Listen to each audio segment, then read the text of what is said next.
Welcome to episode 112 of Lucretius and Epicurus Today. This is a podcast dedicated to the poet Lucretius, who wrote On the Nature of Things, the only complete presentation of Epicurean philosophy left to us from the ancient world, and to Epicurus, the founder of the Epicurean School. I'm your host, Cassius, and together with our panelists from the EpicureanFriends.com forum, we'll walk you through the Epicurean texts and we'll discuss how Epicurean philosophy can apply to you today.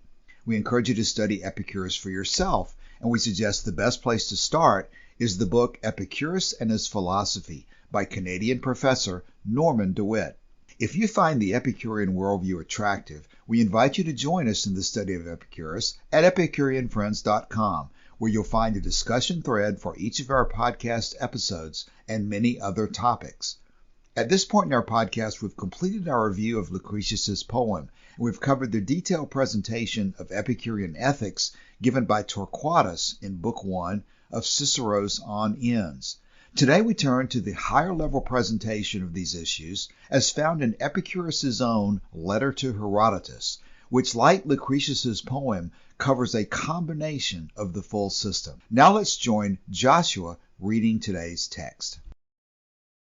For those who are unable, Herodotus, to work in detail through all that I have written about nature, or to peruse the larger books which I have composed, I have already prepared at sufficient length an epitome of the whole system, that they may keep adequately in mind at least the most general principles in each department, in order that, as occasion arises, they may be able to assist themselves on the most important points, insofar as they undertake the study of nature.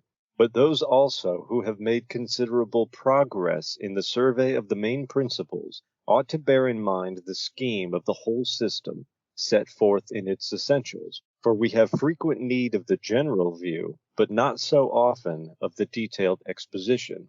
Indeed, it is necessary to go back on the main principles, and constantly to fix in one's memory enough to give one the most essential comprehension of the truth. And in fact, the accurate knowledge of details will be fully discovered if the general principles in the various departments are thoroughly grasped and borne in mind. For even in the case of one fully initiated, the most essential feature in all accurate knowledge is the capacity to make a rapid use of observation and mental apprehension. And this can be done if everything is summed up in elementary principles and formulae. It is not possible for anyone to abbreviate the complete course through the whole system if he cannot embrace in his own mind, by means of short formula, all that might be set out with accuracy in detail. Wherefore, since the method I have described is valuable to all those who are accustomed to the investigation of nature, I, who urge upon others the constant occupation in the investigation of nature, and find my own peace chiefly in a life so occupied, have composed for you another epitome on these lines, summing up the first principles of the whole doctrine. Thank you, Joshua, for reading that for us. We have now completed not only the Lucretius poem, but also the main section of the Torquatus narrative of Epicurean ethics in Cicero's Own Ends, Book 1. And what we're going to do over the next several weeks is to go back to Epicurus's own letters as our next step in studying the philosophy. One of the things we've discussed briefly before starting the recording today is that there are several public domain translations that are available. There's one by Cyril Bailey, which is what Joshua has just read, and there's one by R.D. Hicks, and there's an older one by Charles Yonge, Y-O-N-G-E. So far, we're choosing to go with Bailey, who is certainly more recent than Young and has a lot more footnoting and other academic apparatus that goes along with his translation. The material that we're using has come primarily from Bailey's Epicurus, the Extant Remains, which is a heavily footnoted and both Greek and English version of Diogenes Laertius and, of course, other material as well. So if anyone has any comment about that, let us know, because as we go through, if there are questions, and there no doubt will be, about choices of words and what each section means, we'll have several selections that we can choose from.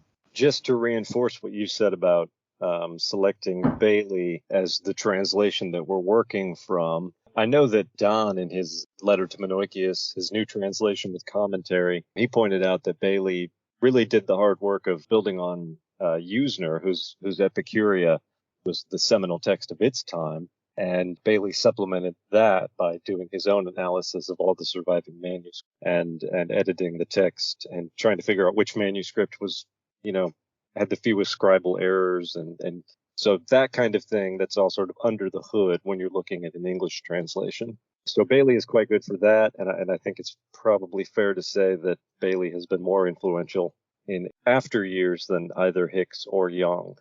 So there's very good reasons for choosing Bailey as opposed to the other three. But it's always good to have, or I should say the other two, but it's always good to have other translations since we can't read Greek. Right. As far as Usner goes, he wrote in German, which would be helpful to Martin, but not so helpful to many of the rest of us. Precisely. There's so much great German scholarship that's simply not available to us, unfortunately. But the other thing I think it's important to keep in mind as we go into this letter, the letter to, I keep pronouncing it Menoikeus, that's more the Greek pronunciation. That was thought, certainly by Norman DeWitt, to be the earliest of the three letters.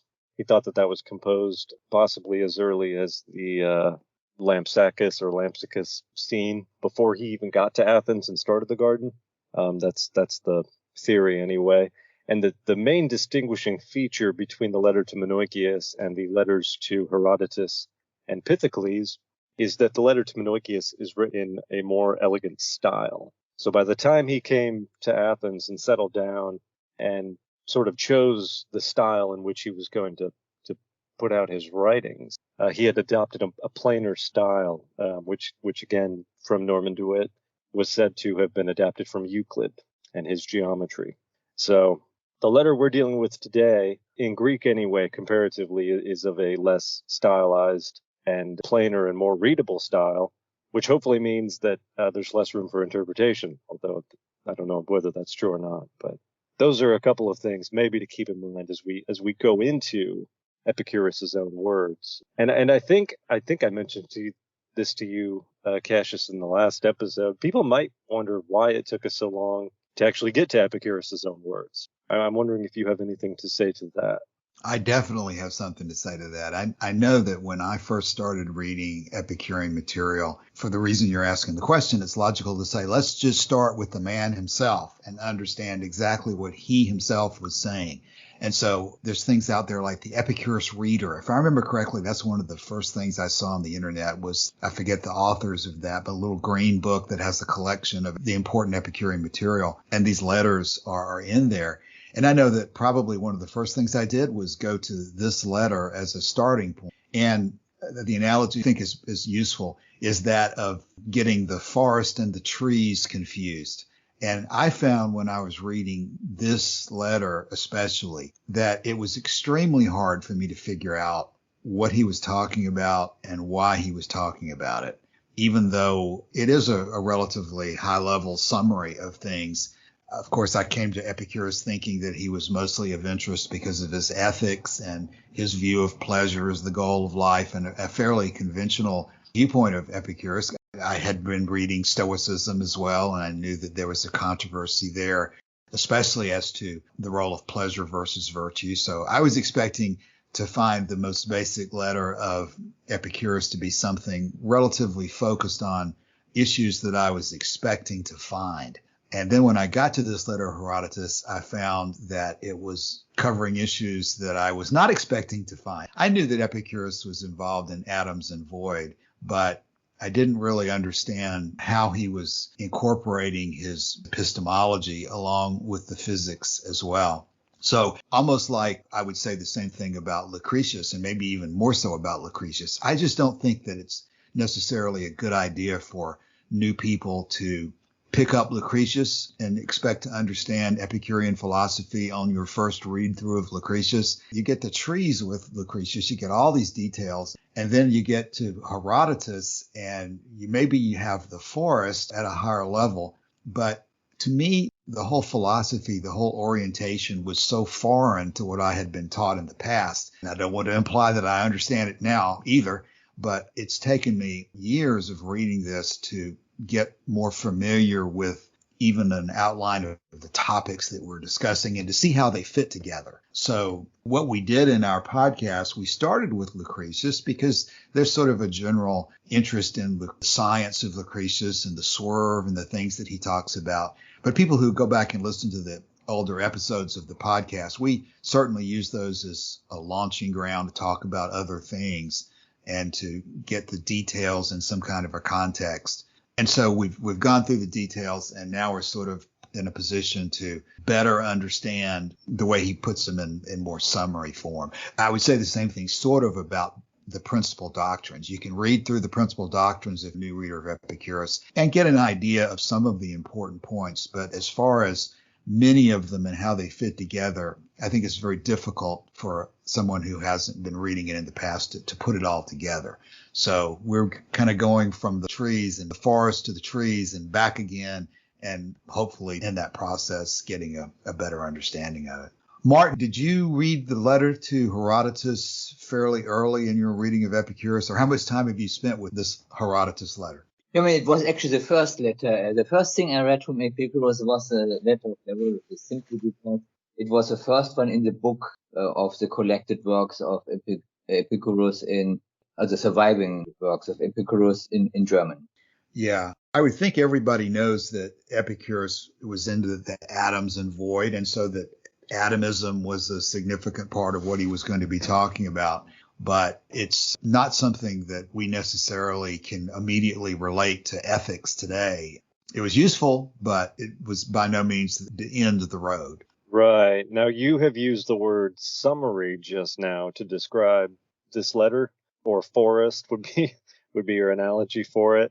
The word that we're going to encounter here is epitome. So maybe we should talk a little bit about go ahead. What an epitome is in the context of Epicurean philosophy, because the letter to Herodotus, is an epitome of natural science, right? And Epicurus wrote quite a lot about natural science. His magnum opus was you might have to remind me on the number, was it 37 or 38 books on nature, which we presume Lucretius had access to. So when you're reading Lucretius, you're getting a sense of maybe what was in those 37 books on nature. And I think maybe some fragments have survived, but we don't have certainly the whole text. So this is a sort of quick summary of his system of natural science. What's the difference between summary and epitome, if there is one? Well, that's kind of what I'm trying to get at the heart of here, because I'm not sure there is a whole lot of a difference between summary and epitome. And as I say that very slowly, I'm typing epitome. And of course, the other words to include in this might be outline. The difference between a summary, an epitome, and an outline. Are they all the same or somewhat different? So I typed it into Google. This is a definition from Oxford Languages. I'm going to skip the first definition and go to the second definition. A summary of a written work. An abstract is sort of a synonym that they put in here. And then an archaic definition is a thing representing something else in miniature. So they're all fairly similar, I would think, although I kind of think that summary has a different connotation in my mind than outline does. You're right. There is kind of a different thing. And this is, I think, going to kind of be a little more point by point than just a very brief summary. And the other thing to keep in mind is we have a longstanding practice on the EpicureanFriends.com forum where you have invited people to go on there and to make their own summary or their own outline. Right. We know that Thomas Jefferson did that, and we have an example of his outline. And of course, that's sort of the specific suggestion that's the heart of this text here today. So we definitely want to spend a significant time talking about that aspect of things. But before we go further, Joshua, I was looking at this earlier, and I don't know that you said it incorrectly. I'm not sure what the truth is, actually. But I noticed when I was reading this paragraph and getting ready for today, I became unclear in my mind about how many epitomes or summaries that Epicurus had really written. And I went back to DeWitt, and what I'm gathering DeWitt is saying is that he said this letter constitutes a little epitome, and then the 37 books, or 38, how many there were, constitutes the full work. But DeWitt seems to imply there was another epitome. which is what Lucretius was working from. So I do think this is the part you said, which I'm no longer clear about, whether Lucretius was working from the 37 books or whether he was working from a larger epitome. And if I read DeWitt correctly, he was implying that there is a larger epitome, a larger summary that Lucretius was working from. But frankly, at this moment, I don't know. Well, I will say I assume that DeWitt is correct and I am wrong. He does say in the second line here, I have already prepared at sufficient length an epitome of the whole system. So there is another epitome floating around there. I don't know what Lucretius was working off of. He was certainly working off of quite a lot more than you and I have to work off of. Yeah. I think Lucretius' poem is way too detailed to be just based on an epitome. So I would expect that he at least consulted some of the 37 books. At the same time he would have, I don't know whether the 6 books of the poem, it is very detailed. I don't know whether that could constitute a summary in itself or not. I presume it must, because it's certainly not the whole content of the 37 books. So maybe there was another summary that he was able to work from as well. Maybe one aspect to draw from it is I noticed in my own use of outlining over the years that I can always come up with a new outline. So maybe Epicurus himself generated several outlines, maybe, because I know I do my outlines differently every time I put pen to paper, it seems like. And of course, there's different levels of detail that you can go into in preparing them. So why don't we just go ahead and bounce off the text itself here? Well, Cassius, if I can, let me slip in one last thing here, because we've been talking about summaries, and among the things that were discovered in Herculaneum, in these carbonized papyrus scrolls, was this quote by Philodemus, actually 2 quotes. He says, "He who claims to know us," meaning Epicureans, "and to be instructed by us, who claims to be a genuine reader of various writings and of complete books, even if he says something correctly, he has only memorized various quotations and does not know the multitude of our thoughts. What he has to do, he looks up in summaries, like people who believe that they can learn to be steersmen from books and can cross every ocean." And then the second quotation, and I'm pulling these right out of Don's wonderful letter to Menoikeus, his commentary on that. The second quotation is, "The most shocking thing of most Epicureans is the unforgivable inactivity in regards to the books." So in finally getting to the letters of Epicurus himself, even though they may be summaries or epitomes and we don't have the rest of it, we are at least being attentive to the books themselves and reading the words of Epicurus in their own right. Those are great quotes. Really good to add those in. The second point you raised about the unforgivable inactivity and paying attention to the text, I've certainly experienced that over the years. It seems like so many people will come to the forums and they'll know just a little bit and they'll want to just act as if they know everything, and they haven't bothered to read Lucretius or many of the details. And so they think that just by looking at the principal doctrines or some other summary, you can understand the whole philosophy. And then there's the issue that even if you had a complete set of the 37 books in front of you, if all you're doing is simply cutting and pasting words out of the book without understanding them, then you're not really making any progress. All the books in the world are not going to give you an understanding of the philosophy or give you an understanding of anything, any subject. Just because it's printed on the page in front of you does not mean you have the ability to use it. I guess that's really the topic we're starting out here today, about how to exactly do that.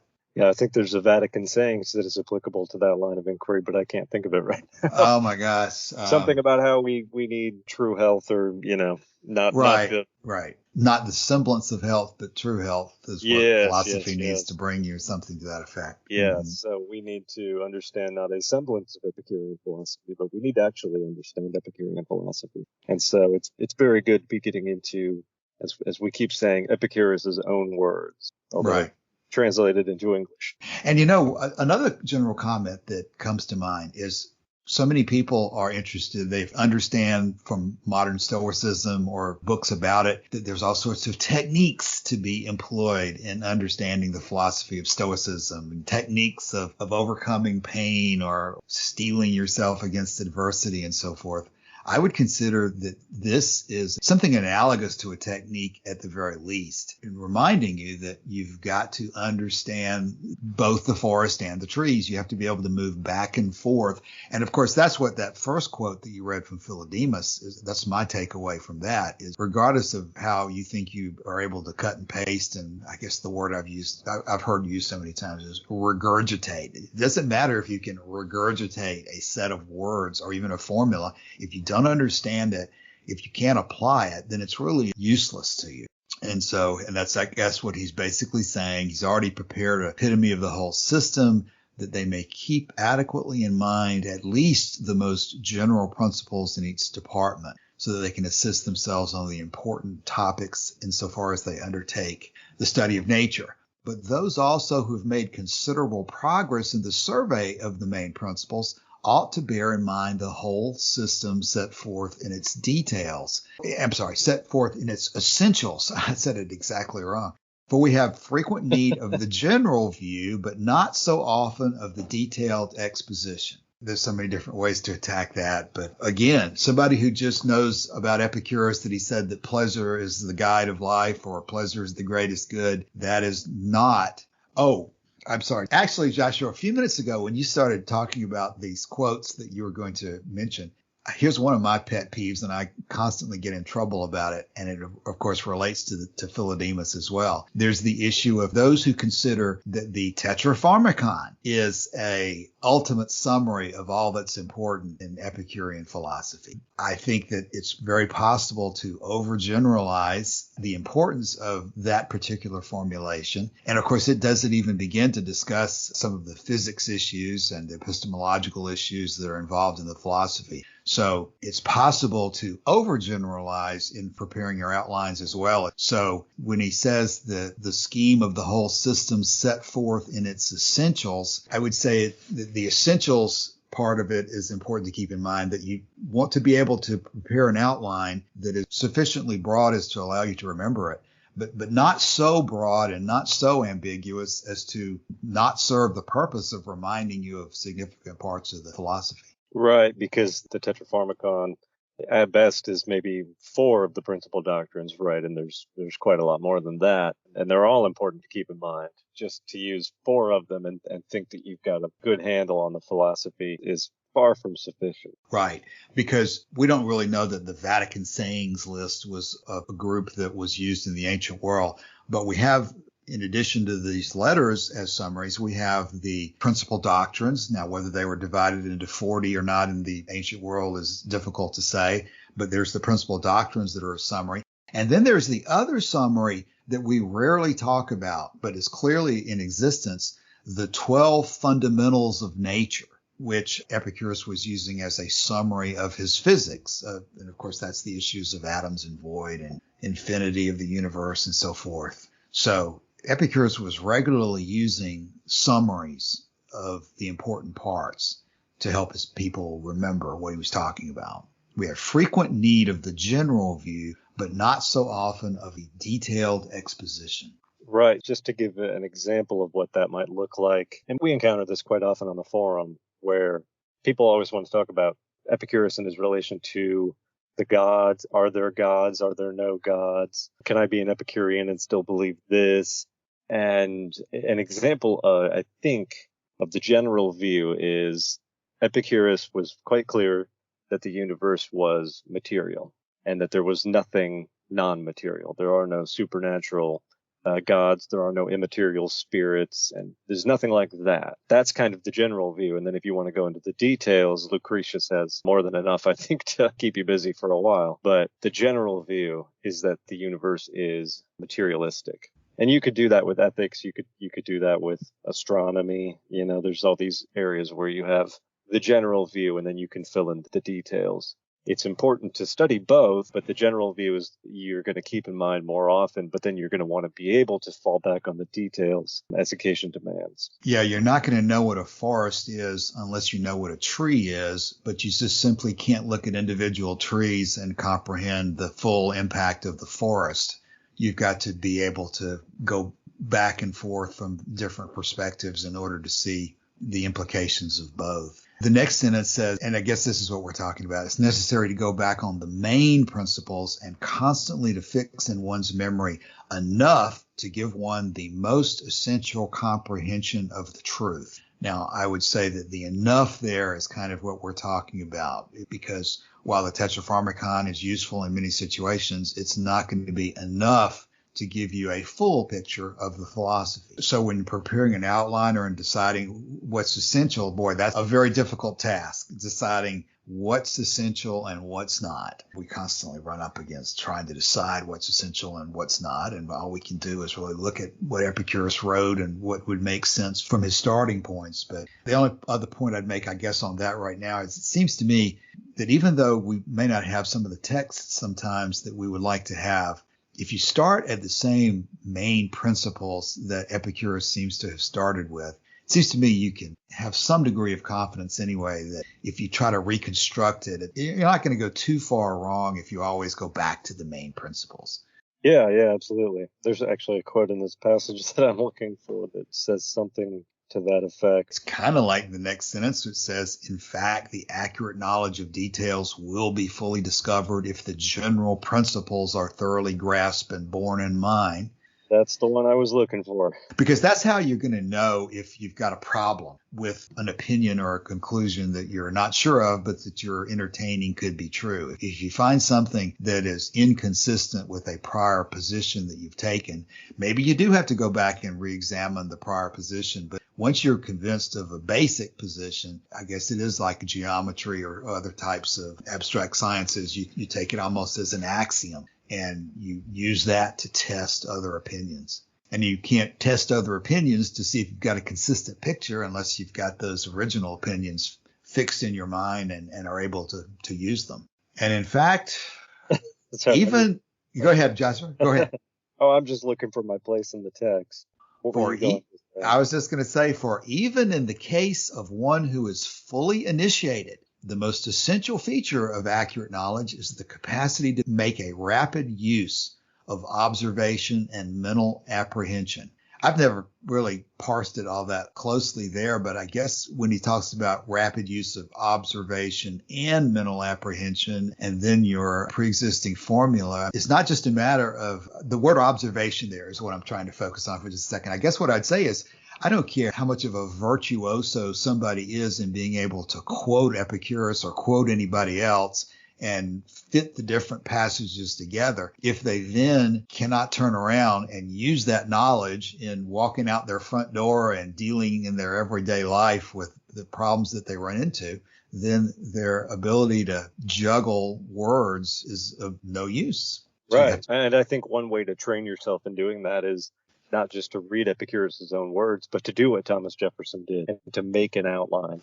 Right. Because there's something in that mental effort of assimilating information and then putting it down in a way that still makes sense and is still true to the original that helps it to stick in your mind a little bit better. And I think when you've got that down, you're part of the way there toward being able to go out into the world, observe things that are happening even 2,300 years later than Epicurus wrote, and still to using observation and mental apprehension to sort of sift through the information that's coming to you in a world that in many ways is quite a lot different than the world he lived in. In many ways, it's actually really not a lot different. And still to come approaching to something like the kind of philosophy that he would have understood it to be in his time. Let me talk about something extremely controversial. And this is how I'm going to draw Martin back into the conversation as well. Totally separate from philosophy in my observations of working with people and various things in life. It seems to me you can sort of categorize people by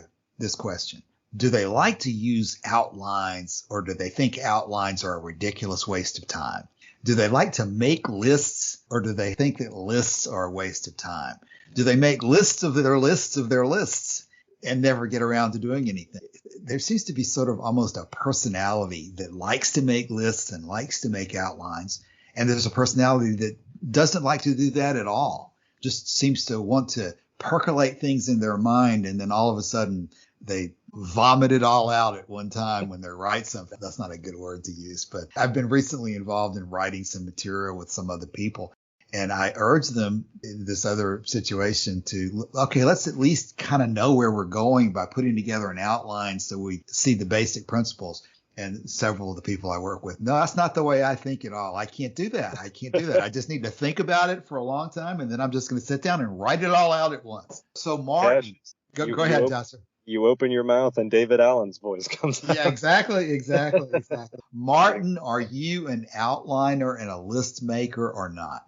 I think I'm not extreme in this case. So sometimes I do outlines and I do make lists, but it's not something I always do. Especially, I still didn't do an outline of my view on Epicurus' philosophy. So I did do an outline. So. I have a feeling we can put you in the non-outliner camp there. But you're right, David Allen Coe. I've read some of his books. I'm not a big proponent of getting things done is his slogan, I think. But Joshua, one thing I remember about David Allen Coe when I was first reading some of his material, I think he likes to talk about having a trusted system or something like that, to the effect that he thinks that in order to reduce your anxiety and to actually get things done, you really need to have a way to incorporate, when something new happens or something presents itself that needs to be done, you obviously can't do everything at once. And I think part of his theory was that in order to even have any assurance that you're ever going to do what you need to do, since you can't do everything at once, you need to have a list that you can write it down and then walk away from that and then tend to things and then come back to the list knowing that the memory of what you need to do is still there. And that's probably kind of analogous to what we're talking here. But Joshua, are you a list maker and an outliner or not? It's not a major habit of my life, but when I'm working on a project, absolutely, yes. I'll write down a list of, everything I'm planning on doing. I've got this going on in a Epicurean related project right now, where I have this sort of master list of here's everything I'm trying to include and trying to work on, and then maybe break that down into sub lists. It is a very useful thing. David Allen, everything I know about him, I learned from another podcast, Hello Internet. And yeah, his big thing is capture everything, every thought you have, if there's any promise at all, you capture it, write it down in your notebook or on a note in your phone, and then once a week maybe you dump all that into your inbox, and that way you don't have to keep thinking about this thing. You've got it, you've captured it, it's in your system. Like you say, it's a trusted system. Your mind doesn't have to keep twirling around on this one thought, which is what your mind tends to do. But yeah, I will make lists. It's not something I do necessarily frequently. I don't generally have very many projects going on, but I am working on something. It's certainly, a technique that I'll use. I don't know, maybe creative people in particular think that list making is too restrictive and it just doesn't fit the way that they do things. And that's probably true for certain types of people. And then there's people who just insist on making lists as a way of keeping track of things.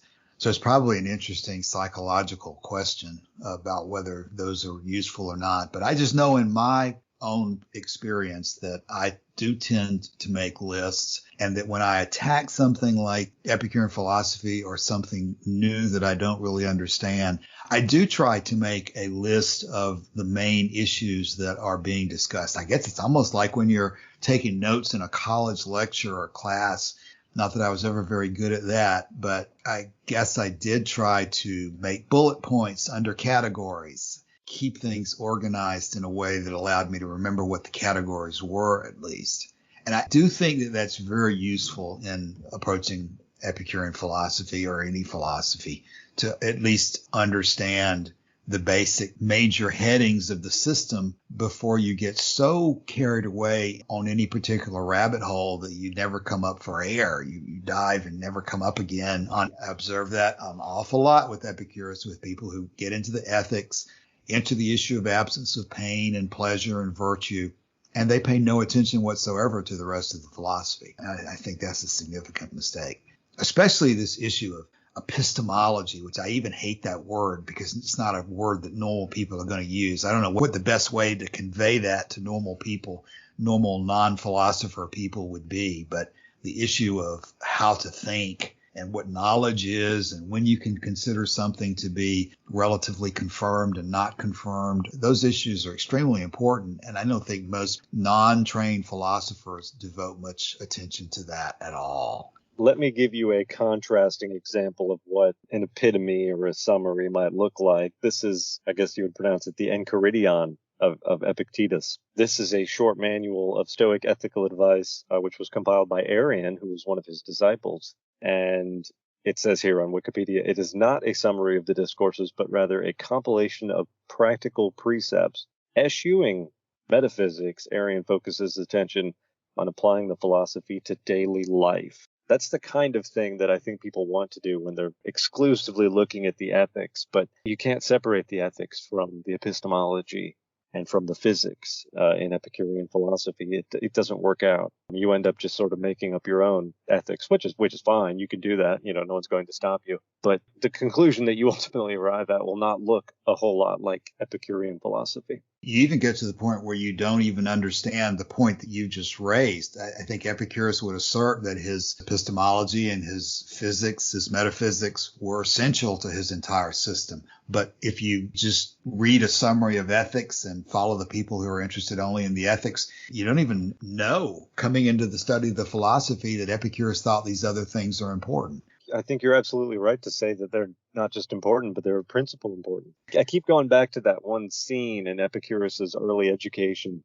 his first sort of break with the established philosophy that he was raised in, where he finds it appalling that his instructor or teacher is unable to explain to him what chaos is and where it comes from and what its nature is. So it was a question of metaphysics that first broke him away from the prevailing philosophy of his age. And so when he went to build his own philosophy, he built it from the ground up on the physics and the epistemology. And the ethics is something that is arrived at after you have those two in place. Right. Which tells me if I had to choose between which of the letters were the most important to understand, I would probably start and say that the letter to Herodotus was more important than any of the other three. And almost from it alone, I think Epicurus would argue, I think this is what Lucretius does argue, that you can reason out the whole system if you start with the fundamentals of the way that nature is and the way that thinking works. Yeah, they're absolutely critical. I've used the image of the keystone arch to represent these three concepts where you've got the ethics as the keystone of the arch, and then the one leg of the arch is the epistemology, and the other leg is the physics. And all three of them support each other, really. That's the nature of an arch. If you pull one part out, everything collapses. But the two that are really the foundation are the physics and the epistemology. So to try to hammer this point home that reading the Tetragrammaton is not sufficient to say that you're an Epicurean philosopher, the last sentence of what we have today, 37. Wherefore, since the method I've described is valuable, and the method I've described presumably is this outlining method he's just been discussing, is valuable to all those who are accustomed to the investigation of nature. I, who urge upon others the constant occupation in the investigation of nature, and find my own peace chiefly in a life so occupied.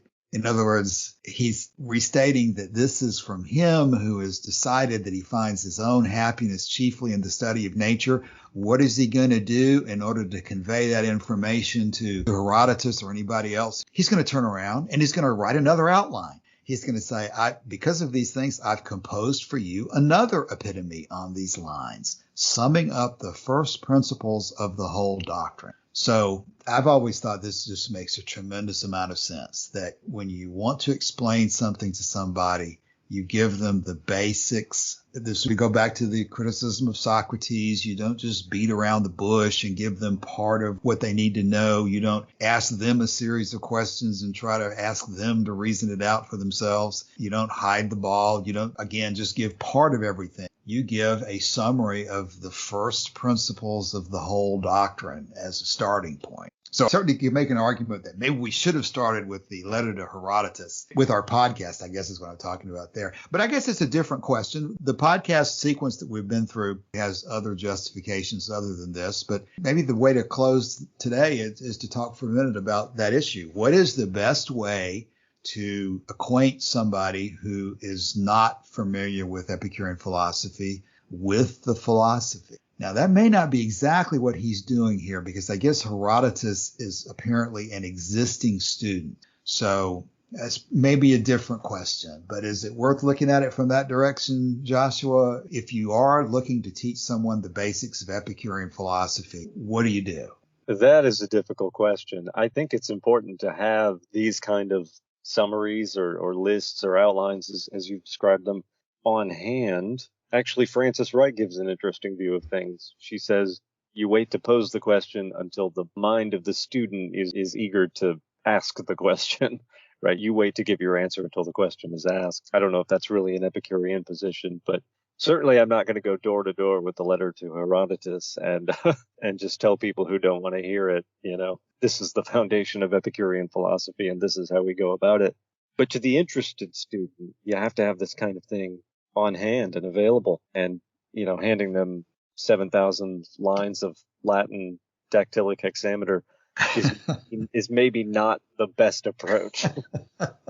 Many years ago when I first started my work career, I worked for one of these big American companies, AT&T. And these big companies are great at handing out these little cards and summaries of efficient thinking and ways to work more efficiently and so forth. And one of the things that I remember was that they had a card about not exactly keep it simple, stupid, but there was one presentation, I don't know that I can find it anymore, but it was like when you're teaching somebody something, you tell them what you're going to tell them, then you tell them, and then you tell them what you told them, in the sense that you start out by telling them in general the outline of what it is you're going to talk about. In any presentation, you basically have an introduction, then you have the meat of the presentation, and then you have at the end sort of a summary of what you said before.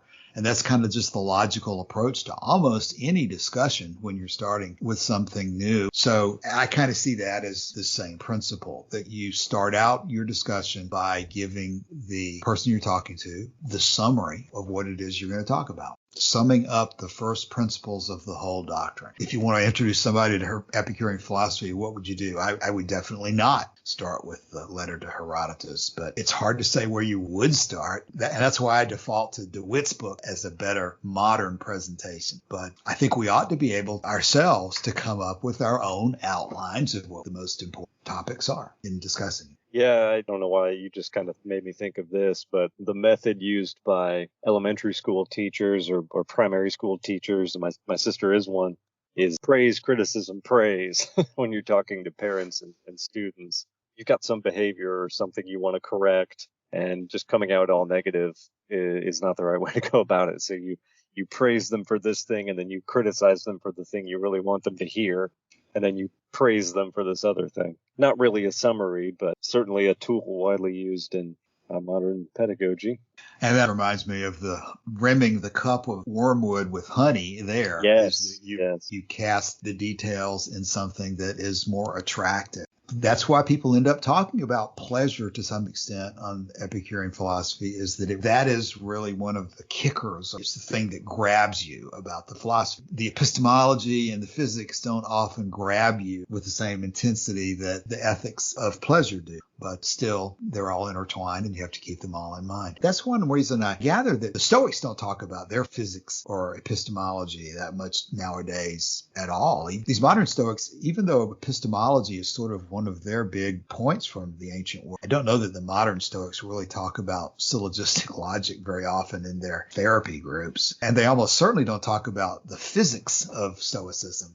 So that those aspects. And the logos. I wonder how often the logos comes up. Only in the inner controversies of the people who want to debate about whether to be true to ancient Stoicism or not. Certainly the version of Stoicism that I see on Reddit or other maybe social media sites is not delving into the real meat of the metaphysics. Does anybody have any new topics before we have closing thoughts? I don't think so. Okay. Well, Martin, what are your closing thoughts for today? I have nothing to add. All right. Well, that puts us back quickly to Joshua. Well, in closing, I would just call the reader's attention to this final line in, I guess, paragraph 37. I, who urge upon others the constant occupation in the investigation of nature, and this is the important part, and find my own peace chiefly in a life so occupied, have composed for you another epitome on these lines. So it's not contemplating the ethics that Epicurus finds his own peace chiefly to rest in.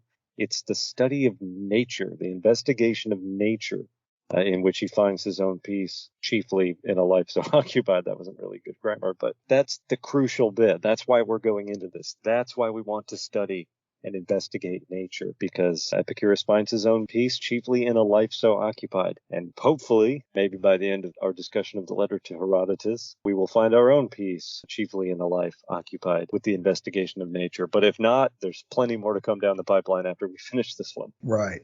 Joshua, I think that's a really good place to close today. I was thinking to myself this morning before we started the podcast, I've kind of sensed my own perspective on some of these issues beginning to shift a little bit. I continue to have, and will always have, I'm sure, a strong appreciation of identifying pleasure as the guide, pleasure as the greatest good, all these different formulas and what I consider to be observations about the nature of life. But as you've said many times before, after you come to those conclusions, what then? What do you do next? What do you do with it? And this is Epicurus saying that he's spending most of his time occupied in this investigation of nature, which I think probably does include he's not just studying bugs and he's not just categorizing his butterflies. He's investigating these issues of epistemology as well, and these very theoretical issues of, is the universe infinite? Is matter infinitely divisible? All of these issues that are under physics. But he's doing things. He's got these projects he's working on. He's writing these books and writing these letters and teaching people, and again, occupying himself in these investigations of nature, giving lectures, no doubt, within the school. He's got these projects going on where he's expanding his reach and his knowledge and the details of the work that he's been producing. And that's where he finds his happiness. He's not just focused on immediate bodily sensations in the sense of wine, women, and song and those things like that. He's got projects that he's working on that occupy his mind, that give him the sense of satisfaction of understanding things better, getting rid of anxiety and different threats against him. And I tend to think that a lot of people who study Epicurus read the discussion of pleasure as the goal and freedom from pain as a large part of that, and they think somehow that that's an end in itself. They think that all they have to do is identify this as the goal and that somehow magically things are going to get better for them. But that's not what Epicurus did. He was campaigning. He was constantly engaged in philosophical controversies. He was a pamphleteer. He was a pamphleteer, as Cicero accused him of being. Something about, if you've got a problem, find a pamphlet for it, he said to somebody. Right. It was send Caesar a pamphlet or something like that. Yes, and of course that's what Lucretius did. The whole poem is basically a long pamphlet to Memmius, trying to explain to him why he should be an Epicurean and why these different things are correct. You don't just sit cave with a piece of cheese and think that you're going to compete with Zeus for happiness by sitting there with your piece of cheese. And I don't mean to be too derogatory about that perspective, but I do think that we have a lot of work to do to expand the idea that once you learn these things, you put them to use. And it's the putting of them to use that brings the happiness, not just identifying them. Just having a book on your shelf is of very little use to you unless you apply it. Okay. Unless I have said something stupid there that somebody would like to correct. Anybody have anything else? Well, I guess I would maybe just enhance what you've said by saying that the investigation of nature, you've mentioned bugs and rocks, and that's not really what he's talking. That's part of what he's talking about. But you mentioned epistemology as being a core part of this. I think of a quote by Dr. Samuel Johnson, who was one of the great literary critics of the Enlightenment, who said about Shakespeare that he was above all poets, the poet of nature, the poet who held up to his readers the faithful mirror of manners and of life. And really what he was talking about in that case was human nature. And we're part of nature. And so as we investigate the nature of the universe, we are investigating, in a sense, our own nature and our own future and the fact that we're going to die. And even contemplating something like that can be a path to the happiness that Epicurus finds in occupying his life and studying nature. Right. I think that's all I have. Okay. There's an interesting anecdote in Christopher Hitchens's autobiography. And he was, of course, in university in the 60s, which was quite a tumultuous time. and specifically for university students, where you've got all these campus protests. And he was not only involved in all of that, he was in many senses the local ringleader.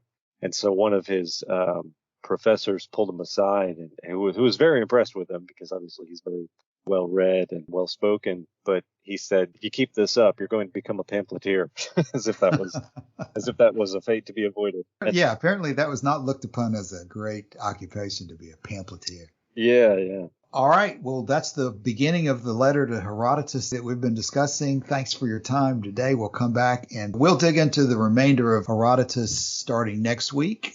And until then, we'll talk with you on the forum. So thanks, and see you next week. Sounds good. Okay. Bye.